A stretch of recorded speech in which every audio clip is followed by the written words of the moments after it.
Tanti saluti a voi che ci ritrovate in tre paesi, Radio Corsica Internazionale, in sto mercoledì 22 di novembre. Bonjour, salut à tous.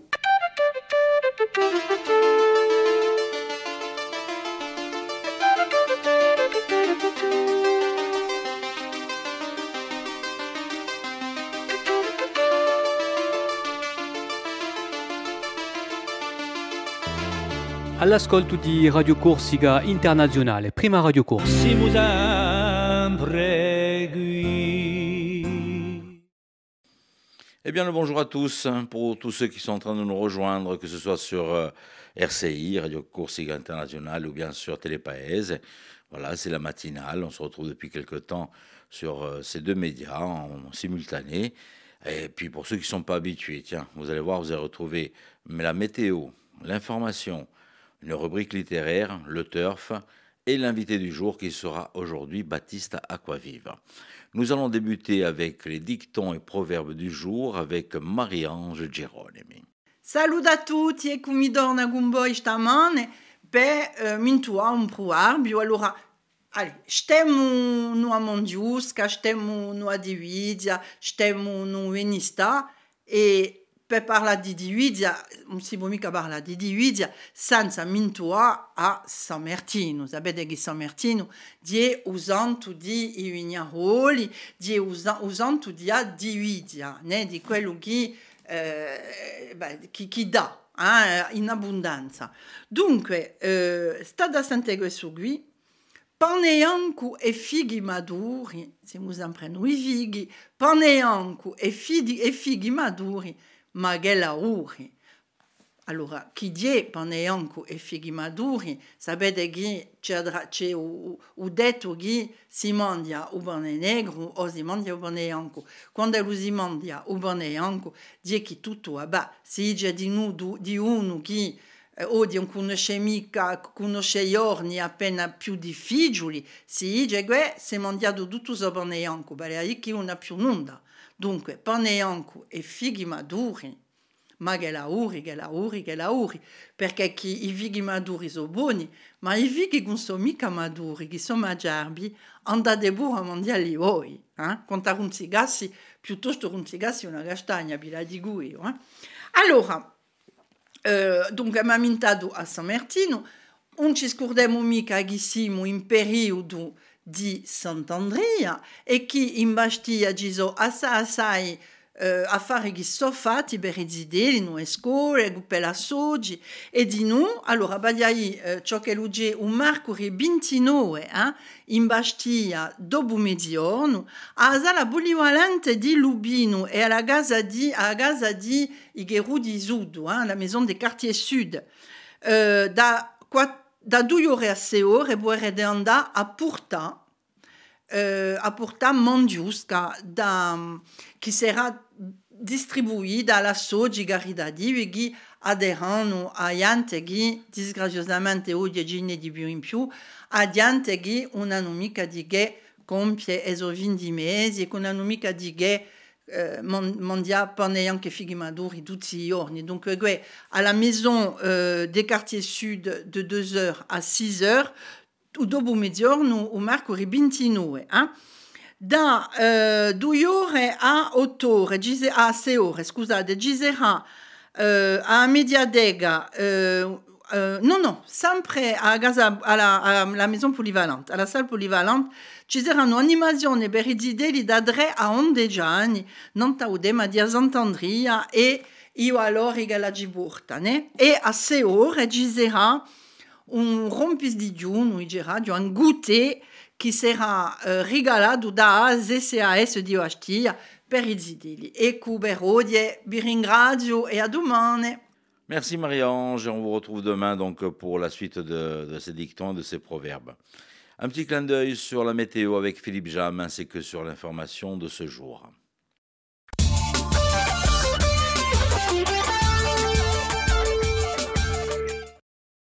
Bonjour Auguste, bonjour à toutes et bonjour à tous. Le ciel sera bien nuageux aujourd'hui avec des pluies en matinée sur pratiquement toute l'île. La limite pluie-neige s'abaissera par endroits jusqu'à 1400 mètres. Le vent de nord à nord-est soufflera assez fort sur le nord de l'île ainsi que dans l'extrême sud avec des rafales atteignant 75 km/h. Conséquence de ce vent, les températures maximales qui seront en chute en dessous des normales, 9 à 13 degrés seulement en moyenne, 2 degrés sur le relief.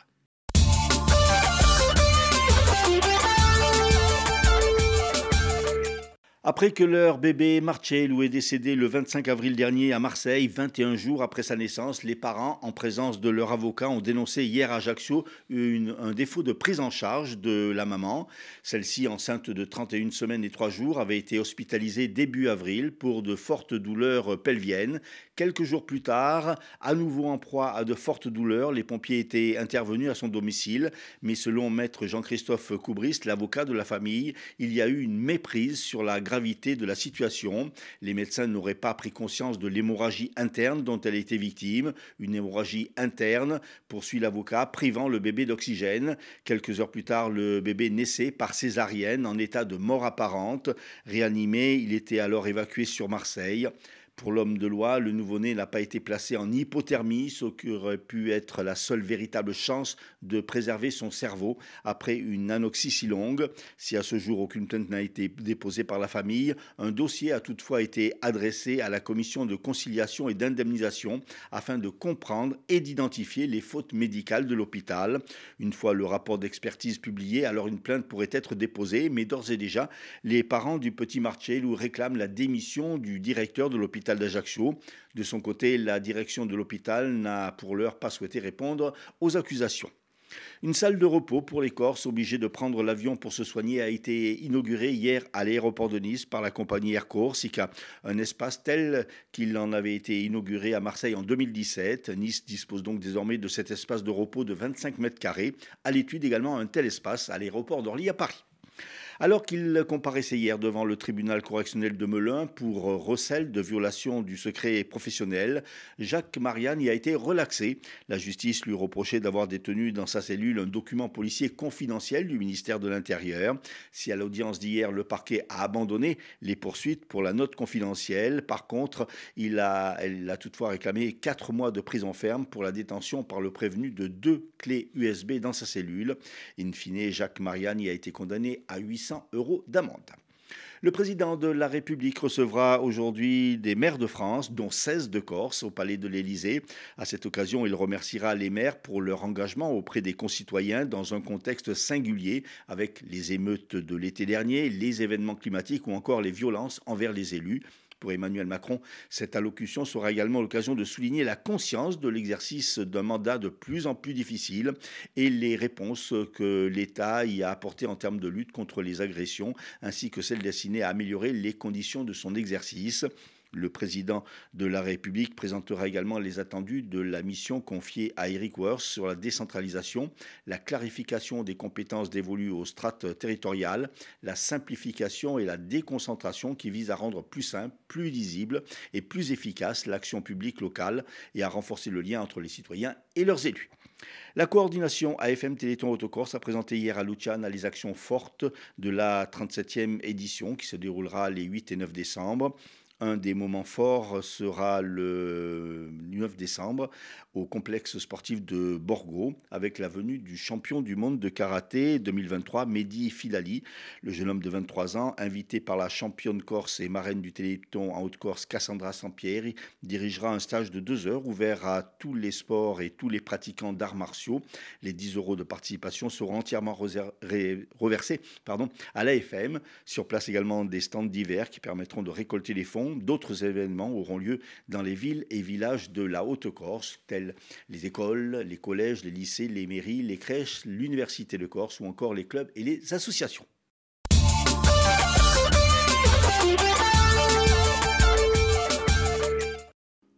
Merci Philippe. Retour de l'information sur Radio Corsica International et ce sera pour midi.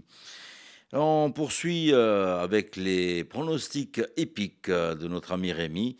Un petit détour sur les hippodromes de l'Hexagone avec les bons coups du jour. Il a choisi quelques courses comme ça. Vous allez pouvoir jouer les chevaux dans les courses ou le placer ou bien en tiercé, à vous de voir dans vos petits tickets de PMU. Les pronostics hippiques de Rémi sur Radio Corse International. Bonjour à tous, ce mercredi dans les bons coups du jour, nous serons sur l'hippodrome de Mokanchy. On va commencer avec le quintet, je vais retenir le numéro 11 Gaspard de Brion qui ne devrait pas sortir des 3 premiers. Passons à la 4e course où le 9 Héroïne du Citrus devrait lutter pour la victoire, tout comme dans la 5e le numéro 7 Captain du Liamon. Bon jeu à tous. Un petit clin d'œil sur la revue littéraire d'Elisa. Vous allez pouvoir la retrouver en parlant donc d'un livre, comme d'habitude, qu'elle a choisi, une de ses lectures.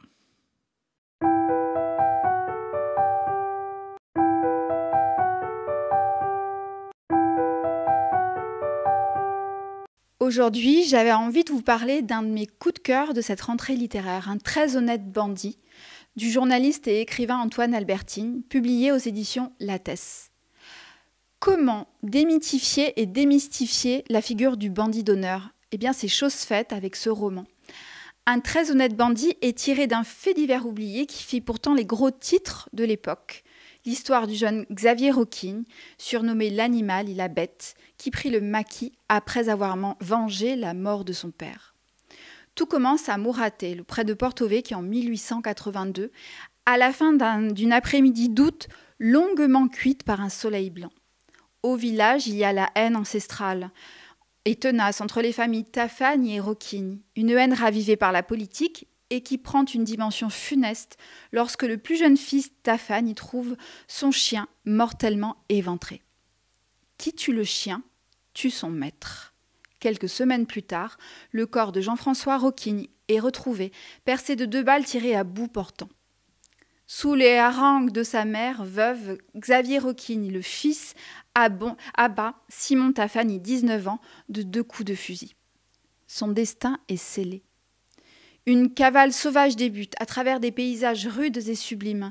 Roquigne s'abîme alors dans des crimes innommables. Il est traqué par un gendarme étrange, Franck, un Corse méticuleux, redoutable et acharné, personnage complexe et superbe.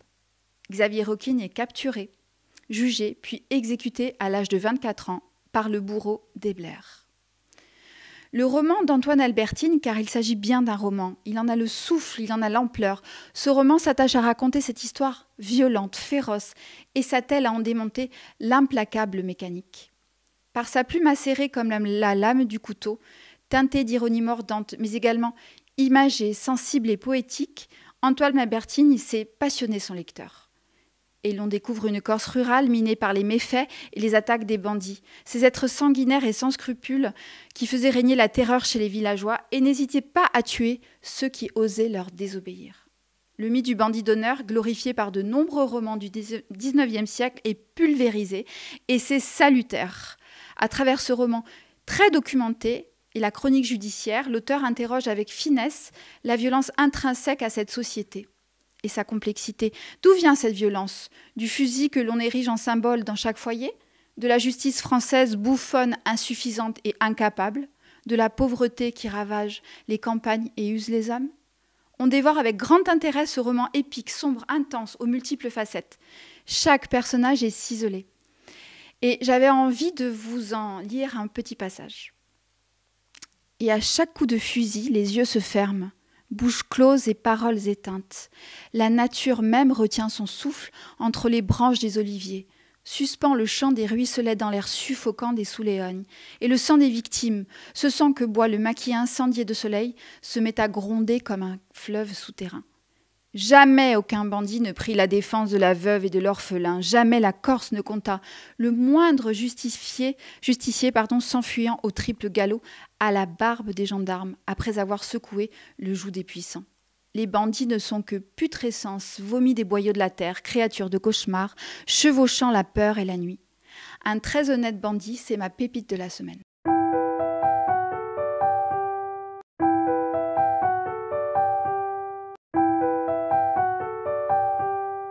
Comme promis, l'invité du jour, Baptiste Acquaviva, avec hier soir une présentation au musée de Bastia. Et c'est là notre ami André Casabianca a pu la rencontrer. Una stonda di spartira e di cultura, une émission d'André Casabianca. Alors voilà, nous sommes au musée de Bastia. Ce soir, vous allez donner une conférence-concert. Et puis après, je crois le 24 novembre, j'en suis même sûr, vous serez à l'église de Villers-di-Pietrabugno pour un concert. Alors d'abord, je voulais vous demander, Battista, qu'est-ce que ça veut dire conférence-concert? Alors, la conférence-concert, d'abord, c'est une conférence. Et il se trouve que de ce dont je parle, je voudrais donner des exemples. Donc, il y aura des exemples chantés à chaque chapitre. Voilà, surtout pour parler des quarts de ton de la musique corse, c'est important de donner des exemples. Donc, d'abord, la technique, et puis après, des explications, et puis quand même des exemples vocaux, parce que ce qu'on attend de vous, c'est cette merveille, cette voix que je trouve franchement extraordinaire. Elle est complètement folle, cette voix, j'adore. Enfin, voilà. Alors, comment, la structure de votre conférence, comment vous allez aborder la musique, la Corse, l'ailleurs, parce que c'est le thème?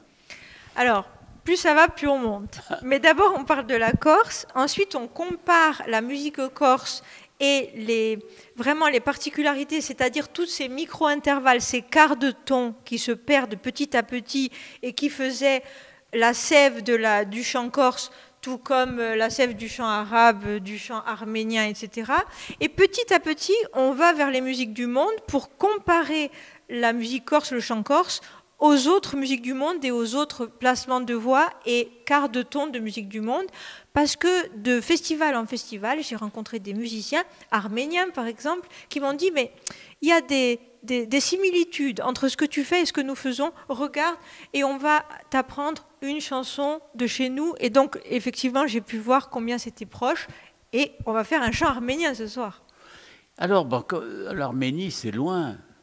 Pas tellement. La Bulgarie, c'est loin. Non, mais comment ces musiques-là, parce que c'est tout l'intérêt de cette question, c'est-à-dire comment elles se sont déplacées et comment sont-elles arrivées en Corse ou même en Méditerranée, pour être plus large? Je crois que c'est une question très intéressante parce que ce qu'on a de commun, alors pas autant que les Arméniens, Dieu merci, mais ce qu'on a de commun, c'est des peuples minoritaires, des langues minoritaires, des peuples un petit peu opprimés à un moment donné, qui ont voulu essayer de conserver quelque chose, de reprendre quelque chose d'eux-mêmes.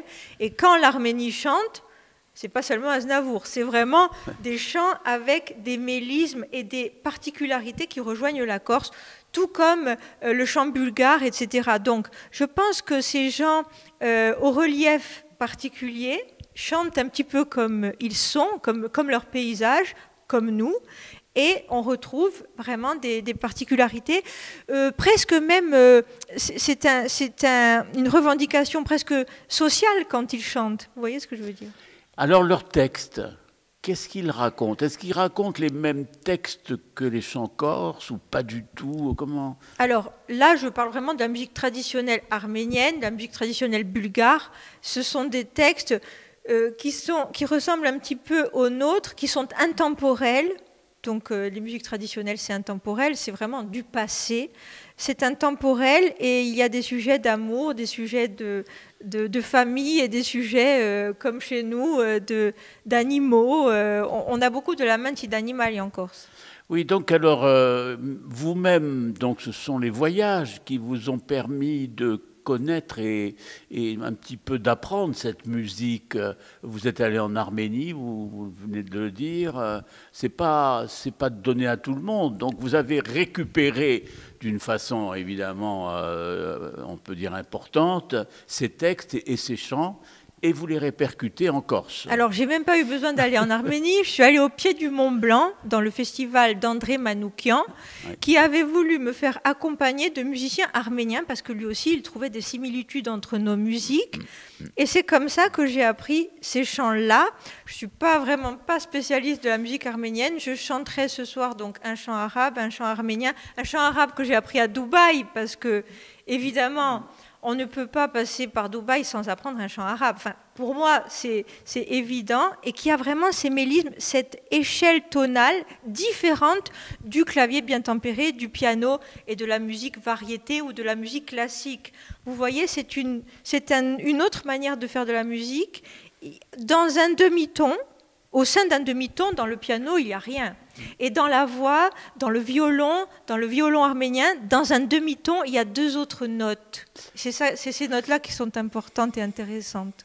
Et alors, comment vous avez travaillé ces musiques différentes? C'est-à-dire, quand vous vous retrouvez à Pigne, chez vous, vocalement, comment vous avez repensé à tous ces chants? Alors, j'habite Île-Rousse, mais effectivement, je vais souvent à Pigne. En tout cas, j'allais souvent à Pigne parce que mon père, avec ses amis, avait un festival de musique du monde qui invitait, et c'est comme ça déjà que j'ai connu pas mal de chanteuses. J'étais haute comme 3 pommes et je voyais débarquer des chanteuses marocaines, des chanteuses enfin du monde entier.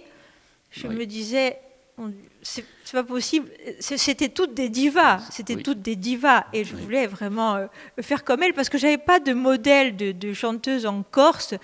J'avais des modèles de chanteurs en Corse. Voilà. Mais, et ces modèles de chanteuses, je les ai trouvés de par le monde, mais en fait, elles sont venues à 10 minutes de chez moi. Elles étaient là, oui. Et alors, tout de suite, elles vous ont beaucoup plu, toutes ces musiques différentes. Comment vous êtes inséré vocalement, hein, je parle. Alors, c'est encore une très bonne question. Vraiment, je note la différence avec d'autres questions qu'on peut me poser sinon. Mais c'est mon père. Mon père vient du jazz, vient du jazz, mais il a fait un sacerdoce de reprendre la musique traditionnelle corse et de pouvoir vraiment la théoriser. C'est comme ça qu'il en est arrivé à dire, ok, en Corse, je pense qu'on ne fait ni mineur ni majeur au niveau de la tierce. On fait une tierce qu'il appelle, lui, moyenne, et que moi j'ai appelé les notes grises, c'est-à-dire des notes qui sont entre 2 notes. Entre 2 demi-tons. Le glissando comment il s'appelait? The Voice, Frank Sinatra. Le glissando de Frank Sinatra lui permet d'arriver sur des notes bizarres. Le vibrato de Maria Callas lui permet d'arriver sur des notes, d'autres hauteurs de son. Mais c'est vrai que là où c'est le plus répandu, c'est les musiques traditionnelles. Donc c'est mon père qui m'a vraiment immergée dans ces musiques traditionnelles, tout en les théorisant, tout en me disant à chaque fois qu'une chanteuse venait, etc., il restait près de moi et il me disait, voilà, cette note, elle est particulière, cette note, elle est particulière. Donc, je dirais petit à petit, mais d'année en année, de dizaine d'années en dizaine d'années, j'ai pu les refaire miennes parce que c'est pas évident. Moi, j'ai fait 10 ans de violon classique en parallèle. Donc, c'est pas des notes que je faisais. Mais avec le violon, quand même, on peut faire un entre-deux qui est poétique et complètement fou. Mais il y a quand même d'autres instruments que vous avez pratiqués, parce que ce soit la cetera ou je ne sais pas, j'imagine, parce que votre père, Nando, lui aussi est un grand musicien. Bon, alors... Oui, mais en fait, la cetera, ce que je fais, un bébé pourrait le faire. Hein, voilà. Vous faites des accords. Au piano, pareil. Donc, je me sers plus de ça comme un guide de chant. C'est la voix qui est importante. C'est la voix qui doit pouvoir s'exprimer, et ça, c'est juste un accompagnement. D'ailleurs, quand j'ai de bons musiciens, je me dis toujours, oh non, encore eux. Non, mais c'est pas possible. Parce que finalement, les bons musiciens, il y a un discours parallèle qui s'instaure et qui m'embête un peu, tandis que si c'est juste un accompagnement un peu rudimentaire, comme parfois dans la musique traditionnelle, la voix soliste peut s'exprimer un petit peu mieux. Alors tout ça, ça nous amène au concert que vous allez donner à Ville di Pietrabugno. Alors comment vous l'avez structuré, ce concert? Combien de chambres? Je sais pas. De la même manière que j'ai structuré le concert de Paris, qui sera le 3 décembre à Paris, dans le 9e arrondissement, dans une église aussi, comme à Ville di Pietrabugno, c'est-à-dire 4 tiers. Non, je veux dire 4 quarts. Donc, on part de la musique traditionnelle corse, du a cappella, etc., de la cetera. On va... je montre aussi comment je suis allée vers la voix classique et angélique. À un moment donné, je prenais des cours avec des gens qui faisaient de l'opéra, de l'art lyrique. Mais rien ne me convenait. Enfin, Oui, rien oui. ne me convenait. Je veux dire, j'adorais tout quand elle le faisait, mais moi, je savais que c'était pas ma voix. C'était pas ma voix. Donc, comment je suis passée de la musique corse, du chant corse un peu nasal, à une voix plus angélique dans certains morceaux classiques. Ensuite, on repart faire un tour du monde en passant par l'Arménie, etc. Et la voix, à ce moment-là, est proche de la voix corse. Et on finit par des créations, des compositions que j'ai faites au fur et à mesure, etc. Vous voyez, j'en perds ma gorge. Hein. Oui, parce que ça, c'est l'émotion, parce que c'est le grand mot quand même. Quand on chante, il y a une émotion que vous faites sortir de votre corps, de votre voix. Oui, c'est ça. Le répertoire n'est plus important Oui. et les mots ne sont plus importants parce que il y a certaines compositions, dont une que j'ai faite en français, où vraiment la poésie ressort, ok, ça c'est beau, mais à un moment donné, Ennio Morricone, il n'y a pas de paroles, que je fais en concert, les grandes musiques de films, certaines personnes qui me disent ne pas être corsophone, mais être sensible quand même à la voix corse, etc. Donc, Eh bien voilà, je crois qu'on vous a, et surtout Battista, vous a donné envie d'aller à son concert, Ville di Pietrabugno, voilà. Et puis on la redécouvre parce que de temps en temps, c'est pas qu'elle disparaisse, mais bon là, on peut dire qu'elle refait une apparition et on se régale. C'est une vraie merveille. Una stonda di spartera e di cultura, une émission d'André Casabianca.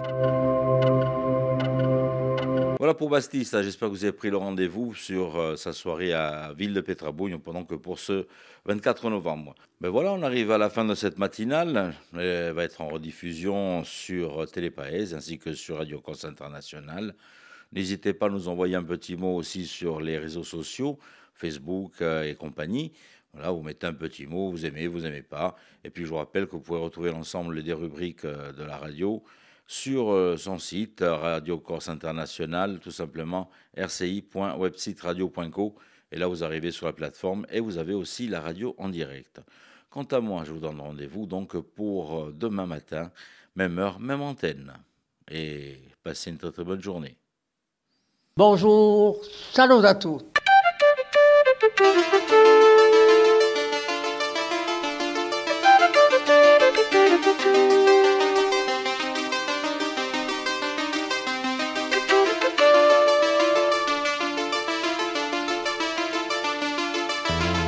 All'ascolto di Radio Corsica Internazionale, prima Radio Corsa. Siamo sempre qui.